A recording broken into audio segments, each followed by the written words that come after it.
आपण बऱ्याचदा ऐकतो मासिक पाळीमध्ये मुलींनाही आणि महिलांनाही पोटात दुखतं, तर ते नॉर्मल आहे असं होत राहतं. थोडं पोटात दुखणं नॉर्मल आहे. पाळीमध्ये गर्भाशयाचं आतलं असतं आणि अफलित बीज गर्भाशय बाहेर टाकत असतं. गर्भाशय हे आकुंचन पावत असतं, तेव्हा थोडासा त्रास होणार आहे, दॅट इज नॉर्मल. पण खूप जास्त त्रास होते की तिला असह्य आहे वेदना, तर त्यावेळेस तुम्ही मेडिसिन्स घेऊ शकतात डॉक्टरांच्या सल्ल्याने. बऱ्याचदा मुली मला विचारतात, मॅडम मी प्रत्येक पिरियडमध्ये जर टॅब्लेट्स घेतल्या तर मला काही साईड इफेक्ट्स आहेत का त्या टॅब्लेटचे?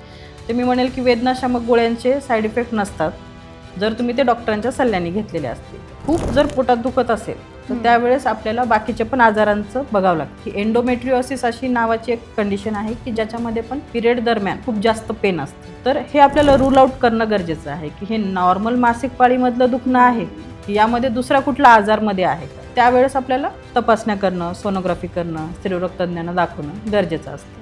पण प्रत्येक वेळेस वेदना होत आहेत तर तुम्ही गोळ्याच घ्या असं काही गरजेचं नाही.